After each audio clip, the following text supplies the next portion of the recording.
Before we start this podcast, I want to definitely remind you of a sponsor for Fresh of the Word, 20 by 20 Apparel.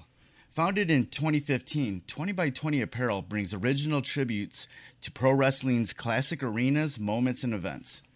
They look to spotlight the bloopers, bleeps, and body slams along with the biggest, smallest, strangest, and strongest. In the world of wrestling where there's hundreds of shirts, promotions, flyers, social media accounts, and ads, don't get lost in the sea of parody shirts and display fonts. They can provide professional graphic design services at a reasonable price. 20 by 20 also hand screen prints all the tees in-house. So if you'd like to discuss a possible run of tees, posters, koozies, foam fingers, or even Zubaz, then drop them a line at 20by20apparel.com. That's the number 20x, the number 20apparel.com. And also check out their enamel pin line. It's super cool. Fresh is the word.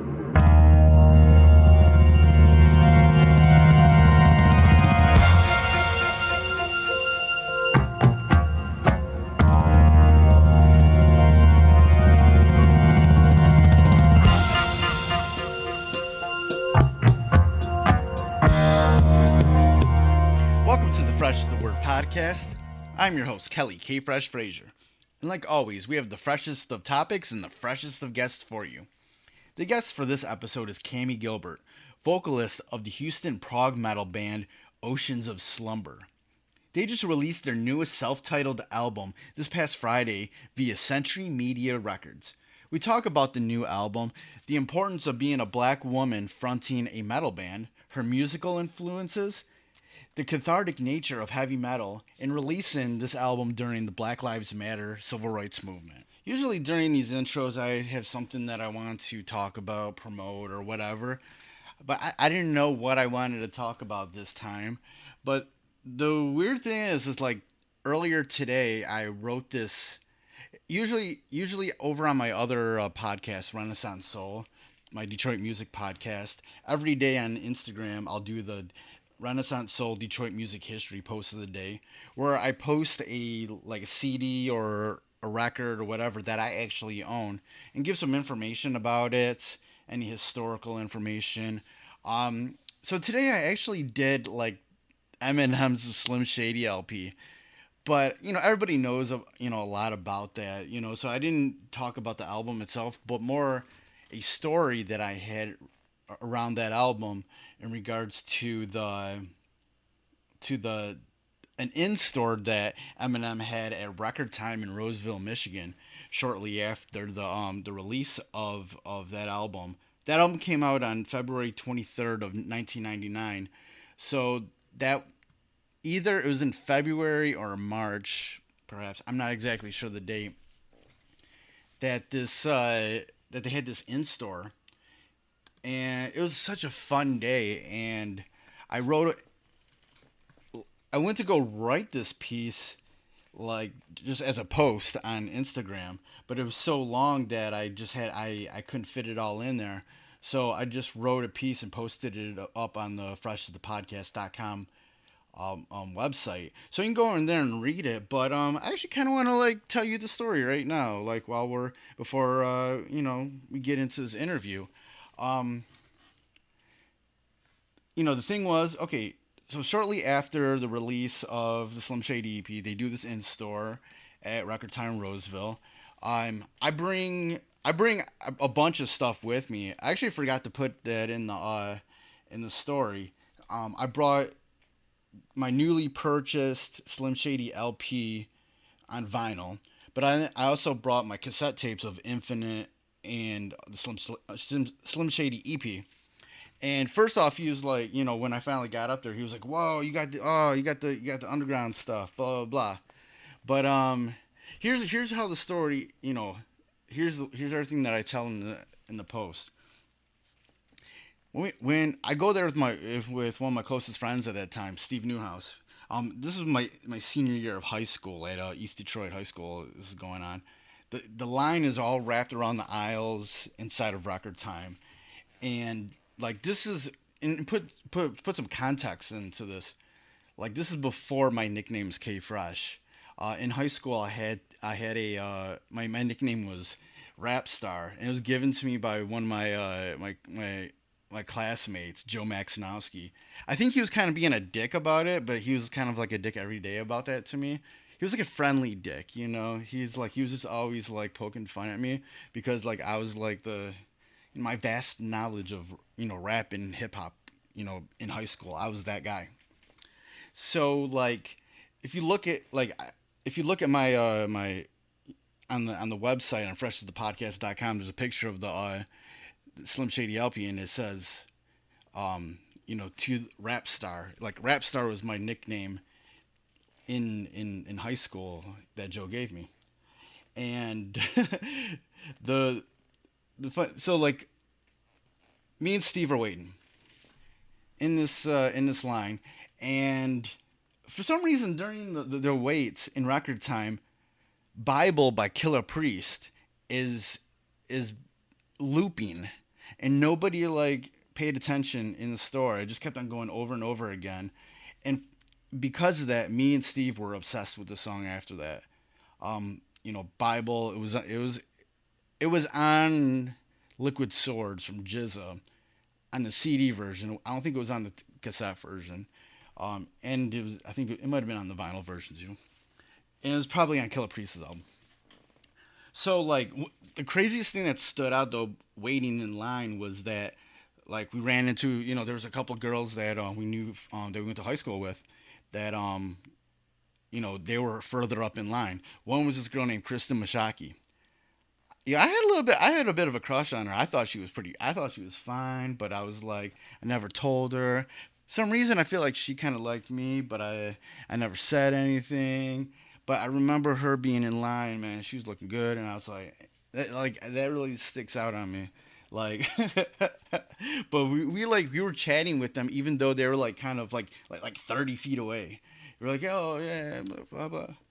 And I think in hindsight, I recognized a few other people that worked at Record Time during that time before I even met them, like House Shoes and whatnot. So it was cool.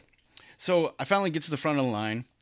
I give them, the stuff, like I had like an Infinite, Slim Shady EP, my Slim Shady LP vinyl, and like he's like, wow, yo, you got the underground stuff, blah blah blah, and he asked me, what to make it out to, and I was like, yo, the Rap Star, and he's like, yo, he asked if I rap, and I said, I was fronting like a little bit, like I really didn't. But me and my friend Steve, we were trying to be rappers. He was doing it better than I did, but I was like too scared to even like write rhymes and stuff. So like he asked if I can rap to him, and I'm like, I don't remember. I did. I don't remember what I rapped, but I had a fun time doing it. He was mad cool, gave me a dab. He was like fun to talk to, and like he he signs it to Rap Star. You're signed, Slim Shady. So I don't. It's possible that I could still be signed to Shady Records or Aftermath or something. Shady Records probably.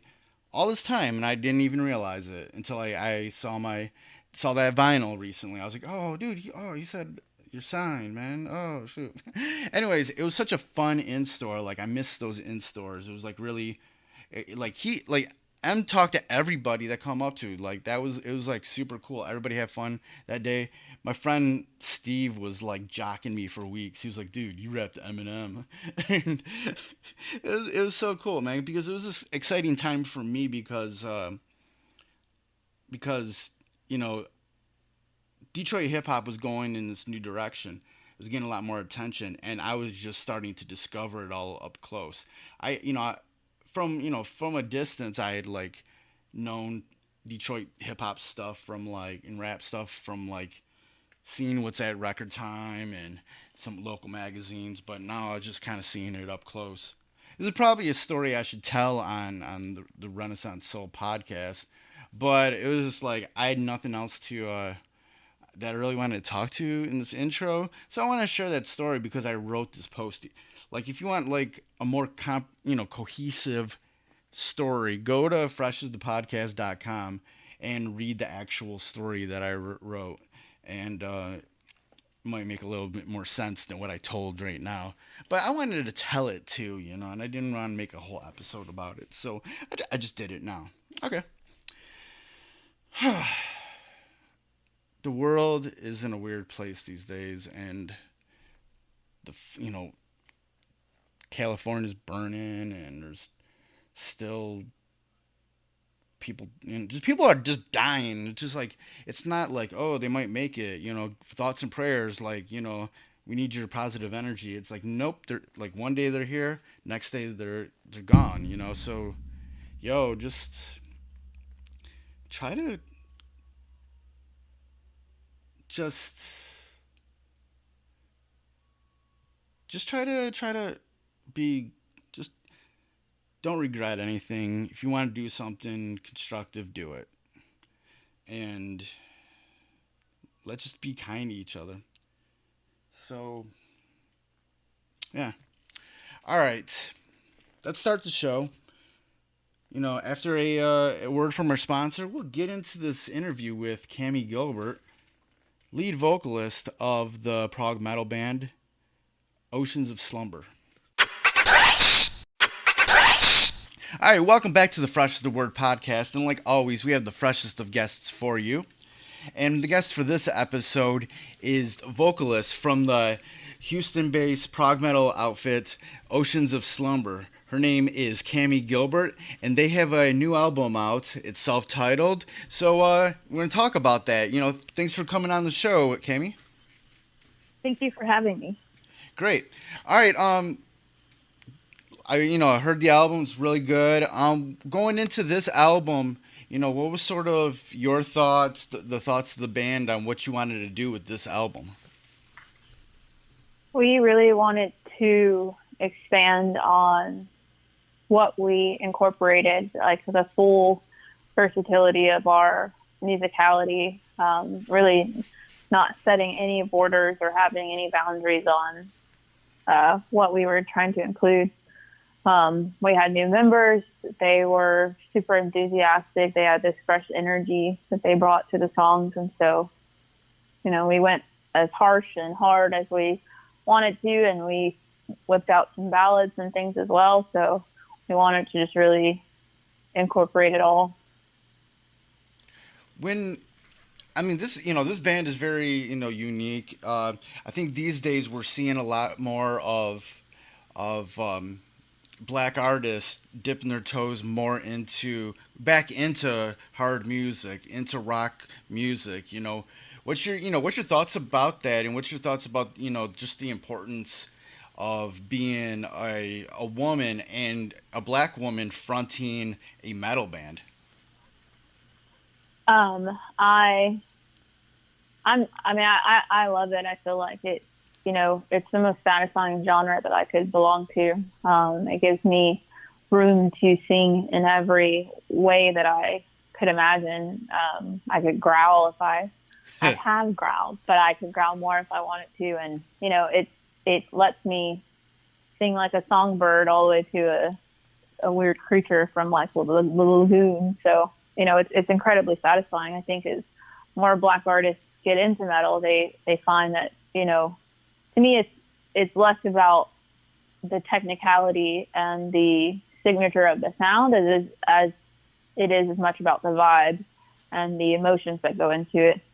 I think, from blast beat, growl, electric guitar are like the foundation of metal, but that's like the technical musical side. But I feel like on the emotional side, it's like it's angst, it's anger, it's all these emotions that don't get validation in like mainstream perspectives. And so I think it has a home to a lot more people than realize it right now. But yeah, I hope that as an example of, my background, not necessarily being metal, I think I have a very metal adjacent vibe about me, but with my background not being metal, it doesn't mean that my voice can't contribute to what the genre has or how the genre expands. It's about, especially for being an American band, I think that there's a lot of room for us as a metal scene to grow and have our own roots. And like you said, with it being more of like a return for black people to get back into rock, and then what rock has become as metal, I think, makes perfect sense. What would you say your roots come from? I grew up in a pretty religious household, and so I didn't get to explore Cannibal Corpse and things. But I Like, what is this? yeah, and so there is a lot of gospel, generalized gospel, and then soul, blues, R&B. My dad was a local kind of jazz blues musician, and so I grew up with a lot of his playing and piano and things that he liked to listen to. And then my mom was a big fan of, all the strong crooners and women with belts and things like that. Aretha Franklin, Whitney Houston, Nina Simone, like Minnie Riperton, like all that. So I grew up with such a wide range of vocalists that had such an expertise but also didn't seem formal. And then as I got older and was like a kid of the '90s, I was total grunge rock, plaid t-shirt heaven. A little on the younger side, obviously. I wasn't like running off to garage parties in like 7th grade, but I love the rawness of like Audio Slave and early Alice in Chains, and like their voices to me were incredibly soulful, right? And they sounded southern, even though they're from up north. But it's like they had such a country folk, like modern vibe to their voices, and they clearly weren't like formally trained. And so these emotions kind of tied together for me across the spectrum of what I felt like my voice could do and what I could do with my voice. And so I kind of brought that all into Oceans of Slumber. When did you first get a sort of inkling that you wanted to do music? You wanted to be a vocalist? I love singing. Like, I talk about first love is singing. I was a loud baby. I would scream and like throw things. And my grandpa called me Bam Bam because he didn't realize that Pebbles was the girl. And Bam Bam was the boy, but I would scream and throw stuff, and he would call me Bam Bam. And I was a crazy child, but I don't ever remember not singing. I remember making all my family sit down. When we would go up north to visit my family in Chicago, I'd make them all sit in the living room, the formal room, and I would sing to them, but I would sing the Never Ending Song, like Lamb Chop. And they would be like, please stop. And my cousins would cry that I would make them listen to me sing. So I've always loved singing. I never thought about necessarily being a performer, but I loved performing. And so, but it didn't seem like a realistic outlet until I got much older. I had my first kind of band, and then I met Dauber. And I was like, you really can do this if you want to. And, right. He's like, I'll show you how. And so I took that trust ball, and I haven't been disappointed. Before you were talking about sort of the outlet that rock music can have, and especially for any black people that want to be a part of it, in comparisons to just mainstream music, but also in black communities, there is still a lot of there's kind of a stigma about showing your feelings there's been a lot of that throughout generations, and as black women also have to kind of hold on to a thing about protecting black men, and there's layers to a lot of that that our society kind of puts onto the black communities. Like, what has music done for you in that regards, and what do you feel like just in general, if the black community can expand and go back to a lot of these forms of art and forms of music that they either started or helped, plant the seeds in regards to generations ago, could sort of lessen, their anxiety as a whole? I think that's a great question. I think that there are a lot of pressures within the black community to appear and be a certain way and to define what our culture is. And sometimes I think that creates more boundaries than it does abilities for growth. Yeah. Metal provides such a emotional outlet for me, and has taught me the reward and the healthy pursuit of being vulnerable with my emotions. You know, I speak pretty openly about battling depression and the different experiences that we've gone through, because they not only help me release them and analyze and kind of digest them, but they help other people who see that they're not alone with those emotions. I think given the history of Black culture in America, I can see why there would be such a stance on, you know, appearing strong and not having those vulnerabilities show, because, you know, they could be taken as a weakness. But as the Black community can find more stability and find more support, then maybe, you know, that disarming can kind of happen. And as a whole, more Black people can kind of seek these other outlets to fulfill and answer some of these callings that, you know, a big part of growing up, I think that religion plays a big part. And I know that metal and religion they kind of contradict each other pretty aggressively. Right. And I think that also plays a significant role in, you know, my mom, we had to have a long talk about how growls weren't inherently demonic.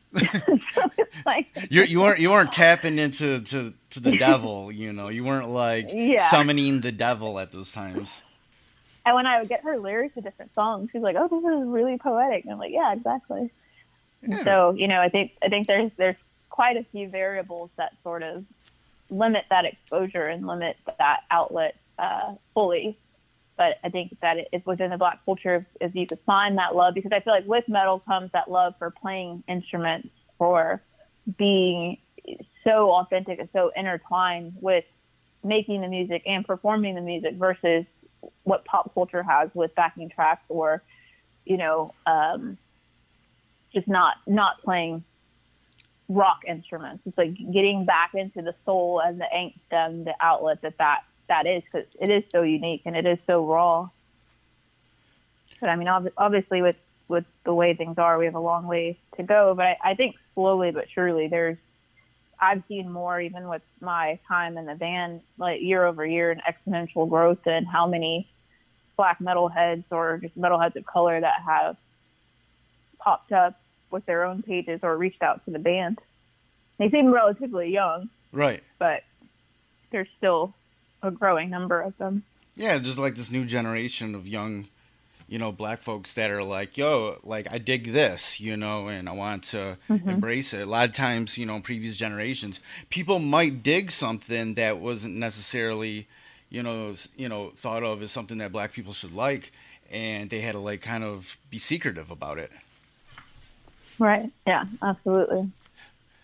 You know, as being a, you know, a Black front woman, did you, you know, throughout your, you know, journey with this band, did you ever get any, you know, have to go through any obstacles, being that metal can be, you know, is predominantly like white and male, and then did you get any, you know, pushback from just the Black community in general, being that you're, you know, fronting a metal band?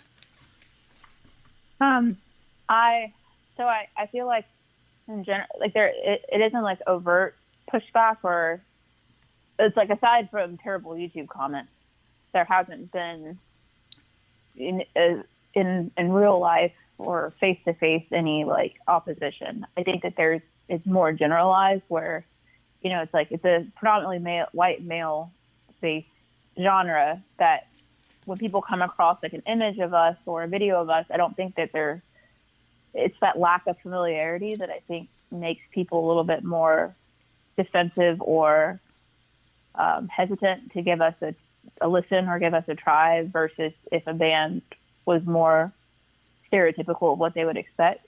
Right. Because I think, you know, aside from like, I'm not wearing like a big ball gown or something in it, so they can't like assume that that we're like a symphonic metal band.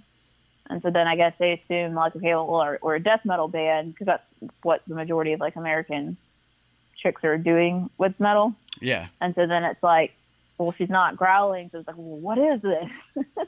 So I think that there's like just an apprehension in how unfamiliar we come across that takes I think the first wave of people that were into Oceans clearly had outside influences for their music repertoire, let's say, of listening, like outside of metal. Yeah. And then, but now slowly there's more, I think, understanding or connection within metal of just like, I'm literally just singing clean. Like, I'm not really going out of my way to like sound super jazzy or something. My influence and my style might come off, you know, a little bit more soul, or a lot more soul, but it's not like purpose. It's not like on purpose, you know, this is just how I sing, but I lend myself to the songs in the appropriate way that it balances the song, or it makes the song come to life. That I think it just takes maybe a little bit more open-mindedness, but it definitely lends itself to the listener that has a heart for that kind of passion and emotion in their music anyway. Right. Which, you know, certain people are looking for more angst, or looking just for more or fewer dimensions to what they're listening to. So, you know, I think that overall the idea is like, oh, it's a black, you know, if someone's just telling you, it's like, well, it's a black woman fronting this metal band. You're like, well, what, with what? Like what? So, you know, it's for whatever. I think in general, that's how it kind of works against us at times. And especially far more so in America than overseas. Because of, you know, our just history in general with everything. Right. So we're so like climbing out of that, but you know, we're not the first. We're kind of the first, I feel like, to the level of heaviness that our band has, with having a black female vocalist and me singing clean. There's Skunk Anansi, but their band wasn't quite as heavy. And then even Jada Smith's band's getting there, but I think that I don't know if they're considered metal. They might be. Right. And so, you know, anytime that you're the kind of one of the first people to kind of try the path, it's harder. So, you know, we understand that. How do you go about like balancing your influences and with like what will be sort of, without doing things that are trying to cater too much to the metal crowd? How do you make that balance? Because, you know, like you were saying that there was these bands that had black front women, but they weren't as heavy, and a lot of times those bands still come off as maybe like a heavy soul band, maybe. But you guys are just like straight up. You guys are a metal band, but you do have the soulful influence with your voice. So how do you sort of balance, you know, what you want to do and then like what will still be accessible to the metal community? Yeah, I thought about it a lot in the beginning. And so it would be like a matter of inflection, where I'm not going to add a crazy run or some crazy tail to the end of something, and I'm going to let it be a little bit more straightforward and kind of speak for itself. And that was fine. But I feel like as we evolved and as people came to know more about the band and know more about me, and knowing that background, then I feel like it was almost like they wanted it from me. And it's like, hey, could you, you know, I would love for you to go off on this or cover that or do this. And so then it's like, okay, so with this new album, it was like, well, I'm not going to hold anything back, and I'm going to kind of infuse it the way that I want to infuse it. And I'm going to show the true depth of my influence, and we'll see how it goes. And I don't think people have been like upset.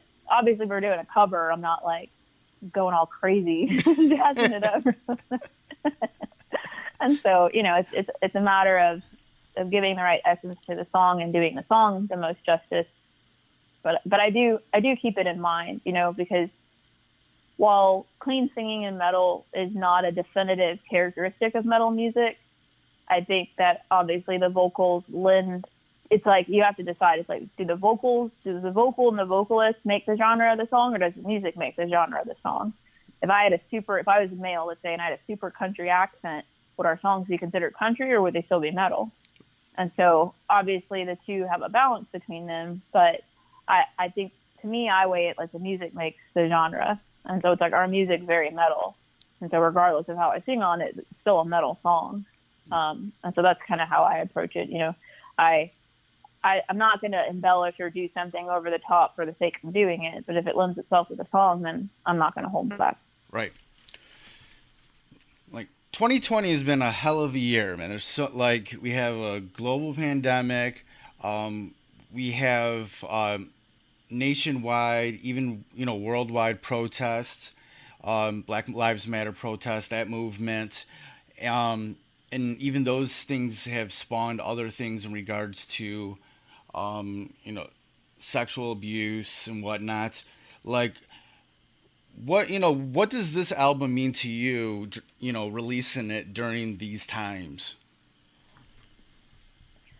Well, it's been quite incredible. I think, we wrote this album like a little over a year ago, and when Gilbert and I talked about it, it was, we've been watching a lot of History Channel. We stay pretty well read, and he's a big history buff, so he just introduces me to all sorts of things, and finding out certain aspects and kind of societal changes, they weighed heavy on me, and he's like, well, we can kind of fit them into the album. We can, let all of this, he wanted it to inspire me. So he shows me these things. He shows me these terrible things because they inspired me.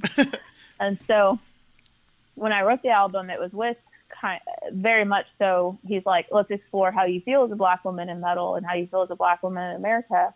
And that's the tone and underlying motive of what went into writing the song. Not knowing that, everything was going to open up the way that it did. Yeah. But it's like one of those things, like those frequencies were there and those cracks were there. But it's like at some point, of course, they were going to like bust open, and it just happened to be now. And it's a double-edged sword, the relevancy that we feel like this album has for what's going on and how much anger and true action is like behind them now. So it weighs on me. Like it definitely makes me think about like, was I far too aggressive in that song, given that people like are actually setting things on fire now?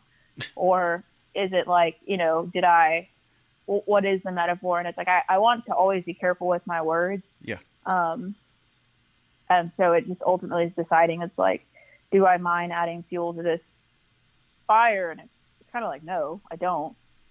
But it's like, I want to make sure that if it needs to have an idea of hope and a message of constructive action behind it, that I can also formulate that out of these songs. And I think that I can, and that makes me feel better about ultimately how the album turned out, like content wise.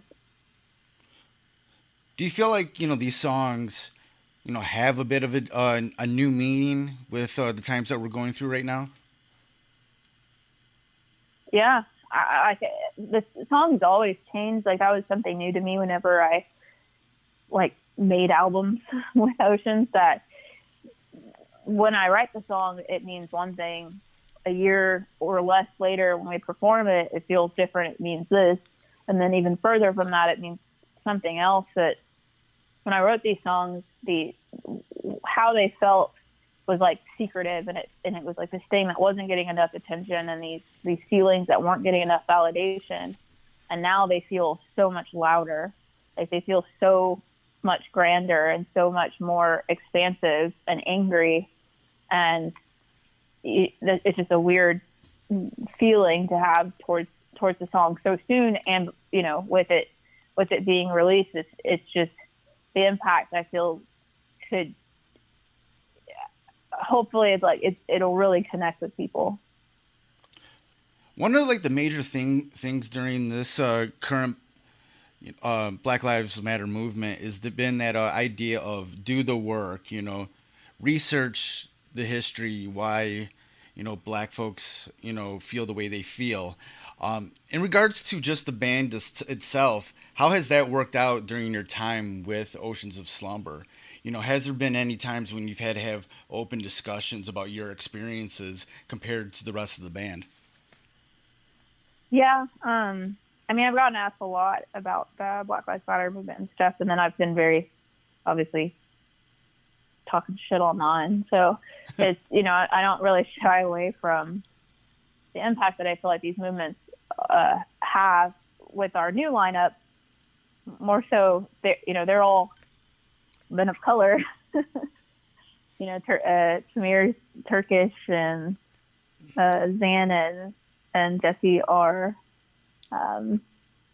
Latin, and so it's different to have. It's like all these different people that have different experiences. Yeah, and then Matt too. He's Mexican, and so we have this. They obviously can understand to a certain extent, how I feel. Being at the forefront of the band, I just get asked more questions, but it's been, I struggle with taking action. I feel very inhibited right now because of the coronavirus. Like, I literally can't go and do the things that I want to, as far as getting involved. Yeah. Because my take, and Daughter and I talked about it a lot, is starting locally. And my big thing is helping children transition through this time and helping that next generation of all children, but especially children of color, to be mindful and to make the necessary steps to be what everybody wants now, and it's like, it's going to take time. It's going to take generations. And so, I've been anxious to get out and help. We have a lot of great programs here in Houston. There's a place that I used to go to after my dad died that it's like a family grief counseling, and they help with, they have like big groups for kids to go and hang out and talk about their grief and do different activities. And it's been a passion of mine to go back and facilitate these, because it's through volunteers, like facilitate some of these meetings and things, and kind of just help these kids, and obviously through music and things like that, but to go and like be there with them. Obviously in Houston right now, everything's shut down and kind of closed off. But I think it's absolutely been, I feel like there's understanding around me, but in trying to take actions and like filter through all the misinformation and amounts of information can be incredibly frustrating. Right. How do you sort of like take time for yourself, self-care, in just dealing with the pandemic, being in this band, what's your sort of way of like doing self-care? I have not been doing very good self-care. I have a new therapist, so that's going to be where that goes. At first, just staying in, I was like, this is wonderful. I'm thriving. I don't have to talk to anybody. And then it's like, I'm not getting enough sunlight or social interactions, and this is not, I'm Same. Turning into like Gollum. And so Dauber's like, you need to get out of the house at least an hour a day and do all this stuff. When we have our little girl over, obviously those days are wonderful, and she brings like a ray of sunshine into the house. But when she's not here, there's times when I'm like on my laptop and working and doing interviews and stuff, and I'm like, I don't know if I've moved from under this blanket tent that I've made. But in not doing what I'm supposed to be doing, obviously for self-care, I do know what I'm supposed to be doing, and it's like, I give yourself a routine, give yourself a schedule, stay hydrated. You're like a plant. Like, don't let yourself wilt, like drink lots of water. And then, get outside, call, text, like make sure you're talking to people, and then, really be mindful of your self-think, have a journal. It's like those things, work out, which I've not been doing. I don't even know what that means anymore. Yeah, same. Like, I used to like go do yoga on a regular basis, and now like I tried to do yoga yesterday, and like my body was like, no, like what? My body just like forgot how to do anything. Like, I was like, all right, I gotta force myself to do this. I loved hot yoga. I started going, and with all the stuff closing down, and I'm like, the last place, even though they kind of open, I don't know if they're still open, but I'm like, I'm not going to sit in like a hot box that people are meant to be breathing and then think I'm not going to, that that's going to be the best idea. But I loved yoga. And then, I did it in the house a few times. We have a little tiny house right now, or we're getting ready to move, and we have all these animals, and they definitely inhibit the yoga. I have to find a room, unlock them out, and then they howl and reach under the door, and I feel like I'm killing them because they're so used to me being home, and they make it worse. I blame them because they come sit on me, and that's it. That's all. This is my day now. Dude, I totally understand that. Totally understand that. Yeah. With this album, what do you hope your listeners get out of listening to it? I hope that it provides a bit of catharsis and validation for some of the frustrations that everyone's feeling. I think that where impulsive, reactionary kind of feelings pop up, that it's like, find a good album, listen, write, rage, and then meditate on those actions that you want to take and see if they're still the ones that are going to be the most beneficial moving forward. It's like, I hope that this album can be that moment of reflection, but also give people a satisfaction to those feelings that they have inside that they are not sure what to do with. Because we interjected within all that anger and things that I put into it, there are those portions of hope and of healing and of understanding that should be there. So I hope that this album kind of provides that for people. Nice. All right, it's been good talking with you, Cammie. As we wrap things up, what do you like? Things are so like up in the air in regards to the music industry right now. You have the new album out, but like, what do you hope you can be doing in the future with this band or with yourself? Do you have any ideas just coming up? We, we're figuring it out. We're trying to obviously see what touring holds in the future. I think obviously that's all very dependent on health circumstances, being more engaged online, the live Q&As and things like that. Dauber and I have another project called Genoa. That's kind of a answer for our folk country influences. Okay. We're hopefully doing something with that soon, putting it out there. That album's done.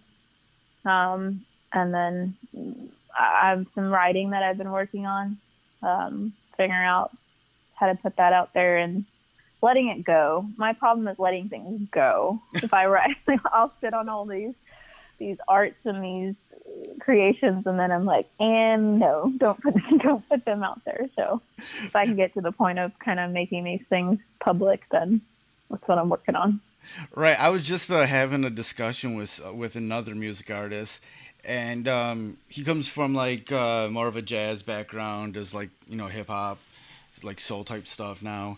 And he was telling me how one of the best pieces of advice he got from someone was, one of the biggest jobs as a music artist is to finish. Yeah. Yes. Like I understand that deeply in my soul. That I am. It's like it's not procrastinating. It's like a fear of completion, or like a fear of.